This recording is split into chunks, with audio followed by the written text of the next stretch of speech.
Hello আমার সকল প্রিয় বন্ধুরা, বলো তোমরা সবাই কেমন আছো? আমি ভালো আছি। আশা করি তোমরাও ভালো আছো, বা যদি ভালো নাও থাকো তাহলে ভালো থাকার চেষ্টা করো। আজকে আকাশটা এতটাই সুন্দর লাগছিল যে বারবার আমি ফোনটা থেকে আকাশের ছবিটাই তুলে ধরার চেষ্টা করছিলাম।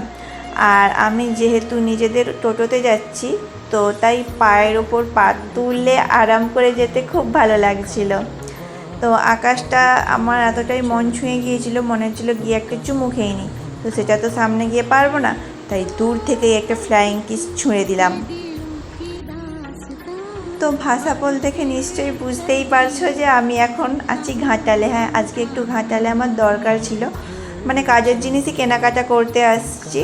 তো সেই কারণে আমি আজকে ঘাটাল আসছি, আর এখন আমি ভাষাপলটা খুব সাবধানে পেরাচ্ছি।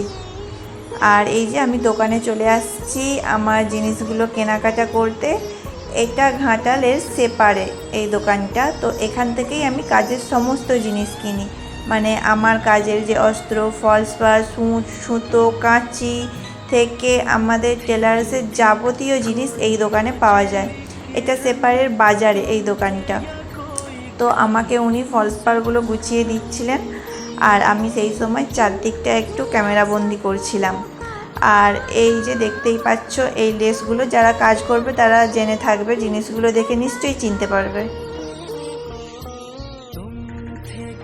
তো আমার কেনাকাটা এখন কমপ্লিট, আমি এবার বাড়ির দিকে রওনা দেব।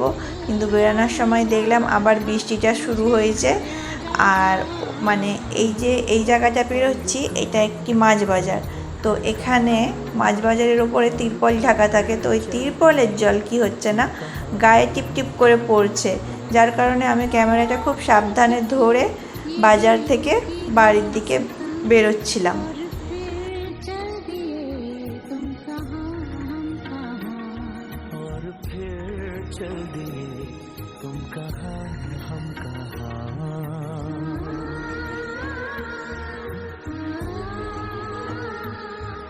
অবশেষে বাড়ি পৌঁছেই আমি বসে গেছি একটু খাবার নিয়ে, কেননা আমার খুব খিদে পেয়েছিল।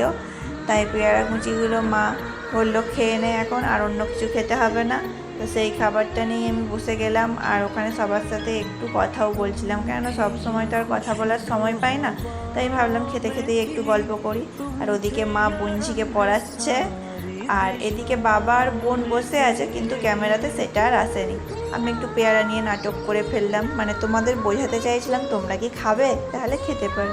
ওকে চলো, বাই, টাটা, গুড নাইট আজকের মতো।